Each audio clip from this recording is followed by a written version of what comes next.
बिस्मिल्लाहिर्रहमानिर्रहीम। अस्सलाम वालेकुम student, my name is Mohammad Shoaib. Student, आज की इस लेक्चर में हम डिस्कस करने जा रहे हैं क्लास 10 फिजिक्स चैप्टर नंबर 14 का करंट इलेक्ट्रिसिटी का टॉपिक है डायरेक्ट एंड अल्टरनेटिंग करंट।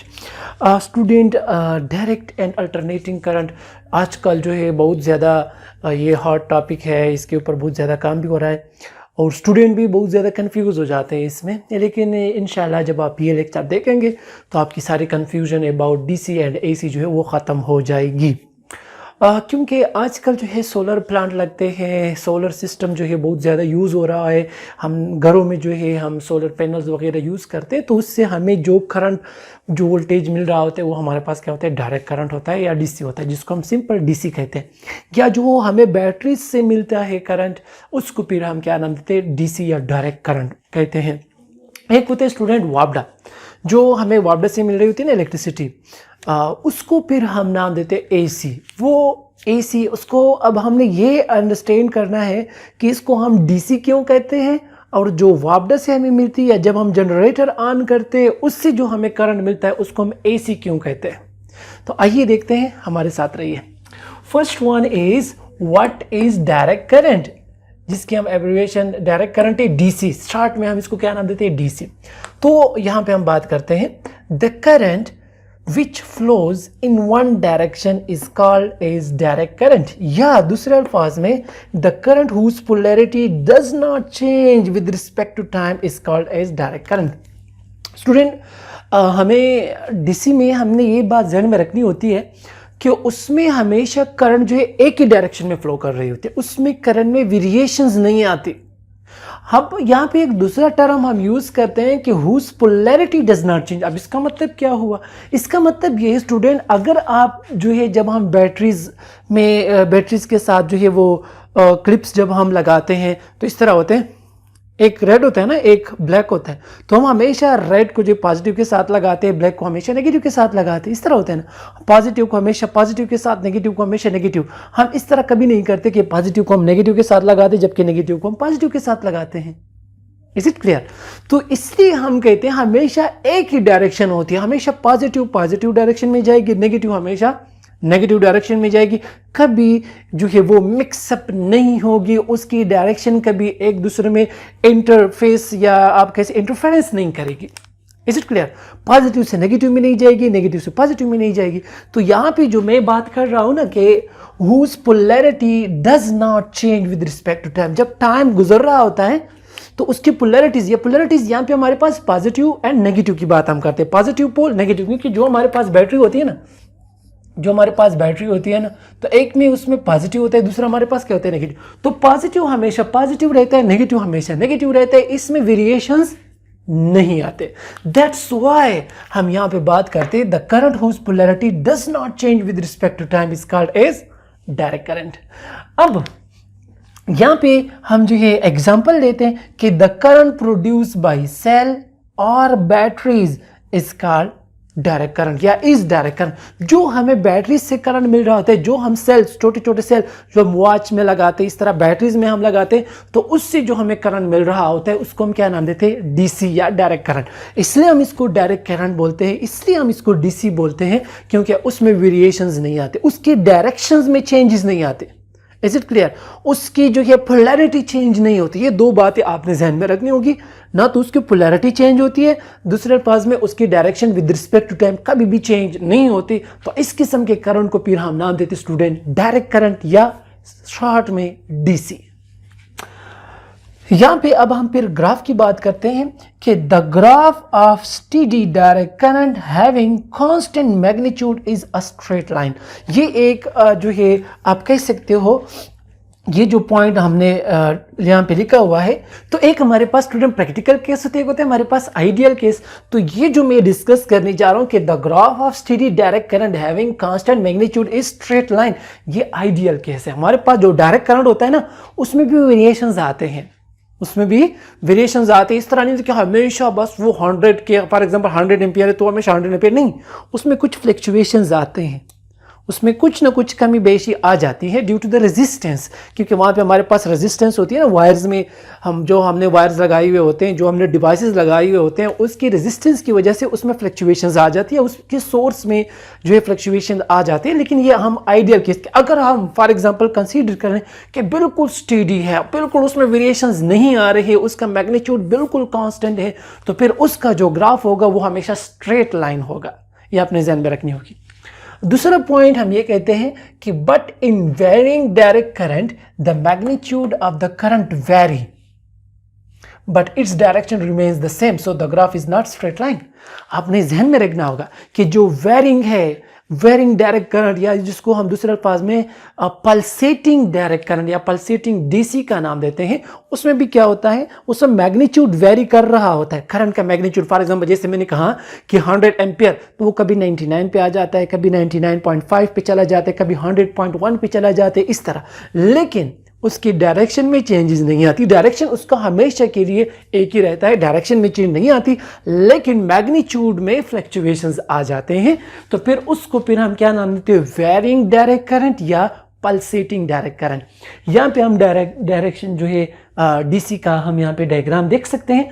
तो यहाँ पे जो है कोई एक करंट है विद रिस्पेक्ट टू टाइम, ये हमें टाइम शो कर रहा है। अब अगर हम देखें, ये जो रेड में आपको नजर आ रहा है, this is steady DC. Steady DC का मतलब है बिल्कुल कांस्टेंट डीसी, उसके मैग्नीट्यूड में कोई वेरिएशन नहीं आती, तो यहाँ पे हम स्ट्रेट लाइन ड्रा करते हैं। Is it clear? लेकिन यहाँ पे अगर हम देखें, इसमें थोड़ी बहुत वेरिएशंस आ रही हैं, इसके मैग्नीट्यूड में वेरी आ रही है, लेकिन डायरेक्शन क्या है, दोनों का एक ही है। ये देखो एक ही डायरेक्शन है, जस्ट लाइक दिस, उसके डायरेक्शन में वेरिएशंस नहीं आती।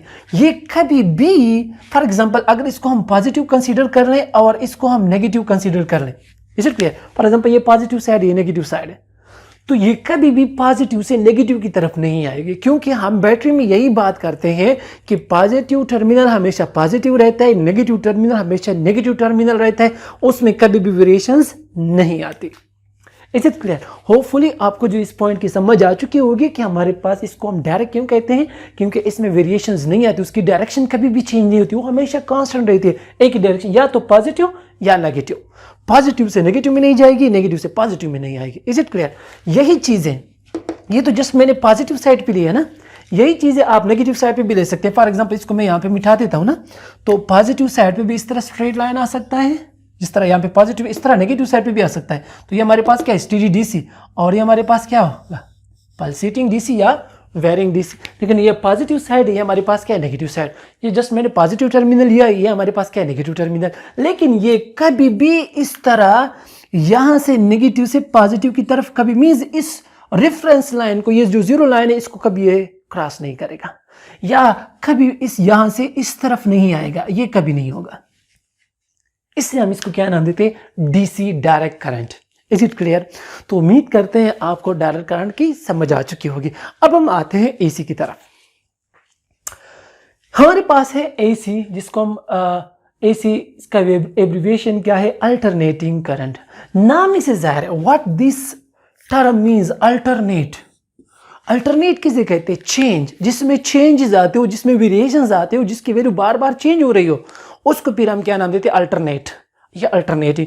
तो यहाँ पे नाम ही से जाहिर है, अल्टरनेटिंग करंट मतलब कि इसमें वेरिएशंस आते होंगे, इसका मैग्नीट्यूड वेरी कर रहा होगा, साथ में इसका डायरेक्शन भी वेरी कर रहा होगा, इसकी पोलैरिटीज चेंज होंगे, that's why it is called alternating current. So यहाँ पे हम डेफिनेशन की तरफ आते हैं, the current which changes its direction और पोलैरिटी, या तो हम जस्ट नाम देते हैं डायरेक्शन, अगर कोई डायरेक्शन को समझ नहीं पा रहा तो वहां पे फिर हम टर्म यूज करते हैं पोलैरिटी, तो इसकी पोलैरिटी की समझ आ जाती है। Polarity regularly with respect to time या with time is called alternating current. Is it clear? For example यहाँ पे मैं एक पॉइंट आपके लिए जो एक चार्जर उठाता हूँ, फिर मैं आपको बताता हूँ। फॉर एग्जाम्पल स्टूडेंट, ये मेरे पास एक मोबाइल चार्जर है। Is it clear? अब फॉर एग्जाम्पल मोबाइल चार्जर जो है मैं इस तरह लगाता हूँ, जो स्विच होता है एसी का उसमें मैं इस तरह लगाता हूँ, या इसको मैं इस तरह लगाता हूँ, कोई फर्क नहीं पड़ता। Is it clear? मैं इस तरह लगाऊं बोर्ड में या इस तरह लगाऊं, कोई फर्क इससे नहीं आता। क्यों? क्योंकि इसकी पोलैरिटी हमेशा चेंज रहती है। फॉर एग्जाम्पल अगर मैंने इस तरह लगाया ना, तो एक टाइम में ये पॉजिटिव होगा, ये नेगेटिव।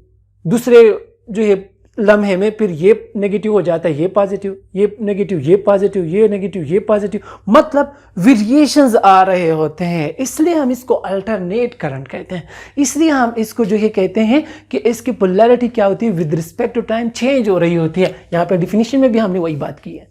सो यहाँ पे एग्जाम्पल क्या लेती है, the current produced by AC generator is alternative current. हम घरों में जब बिजली चली जाती है तो क्या लगाते हैं, जनरेटर लगाते हैं ना। तो जनरेटर जो हमें करंट देता है वो हमारे पास क्या होता है, AC होता है। Is it clear? सिमिलरली जब हमने UPS लगाए हुए होते तो UPS का जो आउटपुट होता है वो हमें क्या मिलता है, AC मिलता है। हाँ, यहाँ पे स्टूडेंट फिर कंफ्यूज हो जाते हैं कि UPS को तो हमने बैटरी के साथ कनेक्ट किया हुआ होता है, तो फिर हमें बैटरी का तो DC है, तो फिर वो AC हमें कैसे मिलता है। तो देखो स्टूडेंट, यहाँ पे हम दो बातें करते हैं। इसी UPS से हम बैटरी को चार्ज भी करते हैं और उसी UPS से फिर हम आउटपुट भी लेते हैं। इस तरह है ना। तो UPS जो है हमारे लिए दो काम करता है। ये जब हम बैटरी को चार्ज करते हैं UPS से, तो ये UPS AC को, क्योंकि वापडा क्या है हमारे पास, AC है ना, तो उसी AC को DC में कन्वर्ट करता है, बैटरी को चार्ज करता है। सिमिलरली जब बिजली चली जाती है और हम UPS से जो है आउटपुट लेते हैं, तो ये क्या करता है, बैटरी से इनपुट लेता है। ठीक है, तो बैटरी क्या है, DC, और UPS के आउटपुट क्या देता है फिर आपको, AC। तो मतलब UPS जो है ये कन्वर्टर है, जस्ट ये AC को DC में कन्वर्ट करता है, जबकि DC को AC में कन्वर्ट करता है। तो UPS जब हमें आउटपुट दे रहा होता है तो वो क्या होता है, वो AC होता है। Is it clear? तो आप इसमें कंफ्यूज मत होना। तो ये हमारे पास कुछ एग्जाम्पल है जहां से हमें AC वोल्टेज मिल रहा होता है या करंट मिल रहा होता है। अब देखो यहाँ पे हम कुछ और पॉइंट डिस्कस करते हैं कि when the alternating current is applied to circuit. अच्छा, अक्सर स्टूडेंट प्रीवियस लेक्चर में भी सर्किट का टर्म यूज हुआ था, तो बाज़ लोगों ने जो है कमेंट्स में पूछे थे कि सर व्हाट इज सर्किट। तो स्टूडेंट याद रखो, सर्किट क्या है, any closed path for the flow of current. For example यहाँ पे मैं एक कोई क्लोज पाथ बना लेता हूँ ना। लेट्स सपोज यहाँ पे कोई एक बैटरी मैंने लगाई है, यहाँ पे कोई एक डिवाइस मैंने रेजिस्टेंस लगाया, बल्ब है, कुछ भी है, और फिर ये जो है मैंने क्लोज कर लिया। फॉर एग्जांपल ये पॉजिटिव या नेगेटिव, यहाँ से करंट आ रहा है, आई इस रेजिस्टेंस के थ्रू जा रहा है और फिर वापस आ रहा है। तो ये हमारे पास क्या, एक circuit means any closed path for the flow of current is called circuit. तो ये हमारे पास क्या, एक सर्किट की definition simple, any closed path for the flow of current is called circuit. So the current first flow in one direction and then in opposite direction. जब हम alternating current, जब हम AC सोर्स को लगाते हैं तो उसमें क्या होता है सर्किट में कि फर्स्ट करंट एक डायरेक्शन में जाता है, फिर दूसरे डायरेक्शन में जाता है, मतलब कि the current first flow in one direction and then in opposite direction. यहाँ पे हम आते हैं, चलो पहले हम इसको खत्म करते हैं, उसके बाद फिर हम इसके डायग्राम की तरफ आते हैं कि most of the electric power in the world in is AC which is easier to transmit from one place to another. जो हमारे पास पावर स्टेशंस हैं तो वो अक्सर जो पावर को ट्रांसफ़र कर रहे होते हैं तो वो AC फॉर्मेट में करते हैं, क्योंकि वो ईजियर होता है, इजीली जो है वो ट्रांसमिट हो जाता है फ्रॉम पॉजिटिव या from one place to another place. क्योंकि आप देख सकते हैं कि जितने भी हमारे फॉर एग्जांपल तरबेला डैम है, वहाँ से जो इलेक्ट्रिसिटी हमें मिल रही होती है और यहाँ तक हमारे पास आ जाती है, तो वो क्या होता है, AC फॉर्मेट में आते हैं, क्योंकि वो ईजियर टू मूव होता है। इसलिए हम जो है वहाँ पे AC ही यूज़ कर रहे होते ताकि हम पावर को ट्रांसमिट कर सके from one place to another place. अब यहाँ पे अगर हम AC के डायग्राम की तरफ आ जाएं, AC डायग्राम, तो यहाँ पे देखो ये करंट है हमारे पास, ये time with respect to time, और ये हमारे पास क्या, जीरो डिफरेंस लेवल, ये पॉजिटिव ये नेगेटिव। जिस तरह मैंने कहा ना कि स्विच अगर हम इस तरह लगा लें या इस तरह लगा दें कोई फर्क नहीं पड़ता। फॉर एग्जांपल हम चार्जर इस तरह लगाते हैं या चार्जर हम इस तरह लगाते हैं, कोई फर्क नहीं पड़ता। दोनों केसेस में हमारे लिए जो है वो मोबाइल को या लैपटॉप को जो है क्या करता है, चार्ज करता है। तो अब देखो यहाँ पे इसमें क्या है, ये देखो फर्स्ट ये डायरेक्शन है, पॉजिटिव की तरफ जा रहा है, फिर जो है वो नेगेटिव की तरफ आ रहा है, फिर पॉजिटिव की तरफ जा रहा है, फिर नेगेटिव की तरफ आ रहा है। तो यहाँ पे देखो वेरिएशंस आ रहे हैं ना, डायरेक्शन में वेरिएशंस आ रहे हैं, मैग्नीट्यूड में किस तरह वेरिएशन आ रहे हैं। फॉर एग्जांपल अगर इस वैल्यू को, इस एक्सट्रीम पॉइंट को मैं 5 सपोज 5 एम्पियर कंसीडर करता हूँ, और ये नेगेटिव साइड पे क्या है, इसको मैं -5 एम्पियर कंसीडर करता हूँ।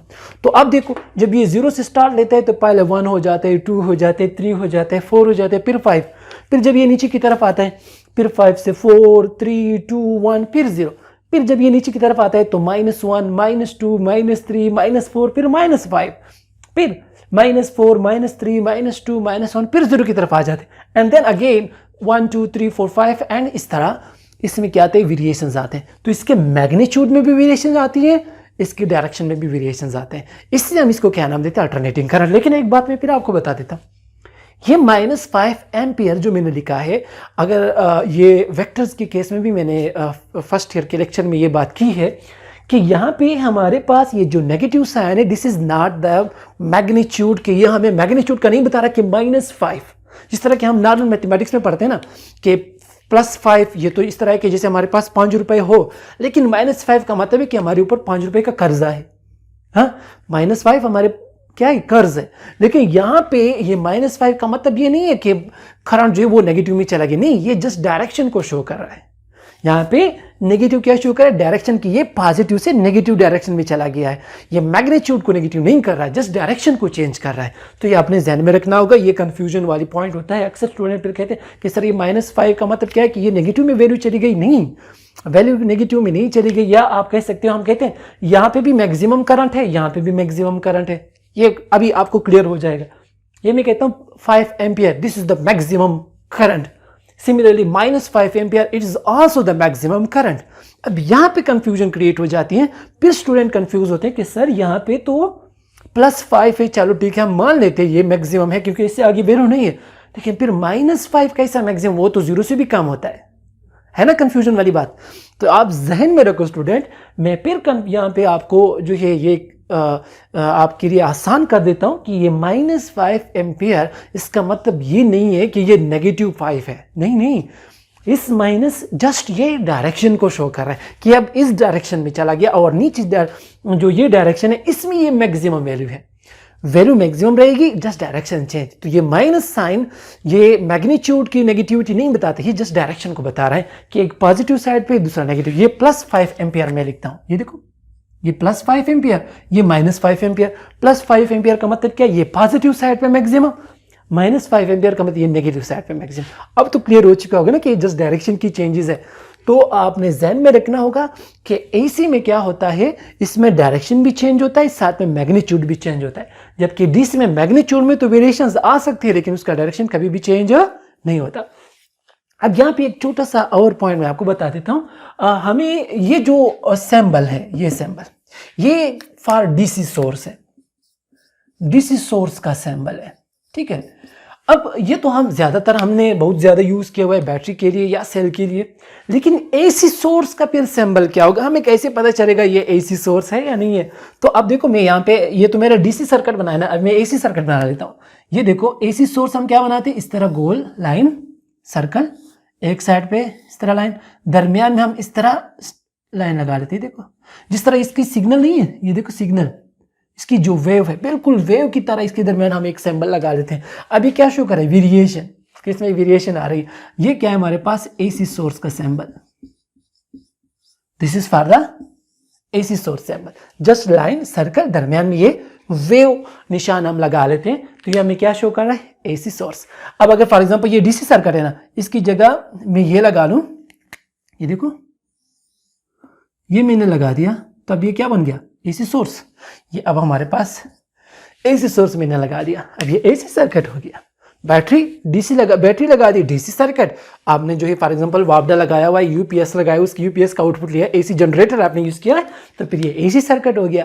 तो इसमें आपने कंफ्यूज नहीं होना है, सिंपल अल्फाज में, सिंपल लेस्ट फॉर्म इसका क्या है, आप ये कह सकते हो डीसी में वेरिएशंस आते हैं, जस्ट मैग्नीट्यूड में डायरेक्शन कांस्टेंट रहता है, जबकि एसी में डायरेक्शन भी मैग्नीट्यूड में कांस्टेंट मींस मैग्नीट्यूड में भी चेंजेस आ रही होती है, साथ में डायरेक्शन में भी मींस वेरिएशंस आते हैं। तो डायरेक्शन भी चेंज हो रहा होता है, मैग्नीट्यूड भी चेंज हो रहा होता है इन केस ऑफ एसी। जबकि डीसी में सिर्फ और सिर्फ उसके मैग्नीट्यूड में चेंजेस आ सकते हैं, लेकिन उसकी डायरेक्शन में कभी भी चेंज नहीं आएगी। पॉजिटिव हमेशा पॉजिटिव, नेगेटिव हमेशा नेगेटिव। अब अगर आप इसका जो है स्क्रीनशॉट लेना चाहते हैं तो आप स्क्रीनशॉट ले सकते हैं।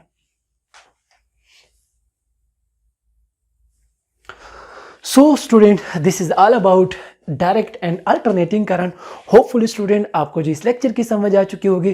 फिर भी अगर आपके माइंड में किसी भी किस्म का कोई भी क्वेश्चन हो, आप कमेंट में ज़रूर पूछिएगा। Thank you so much.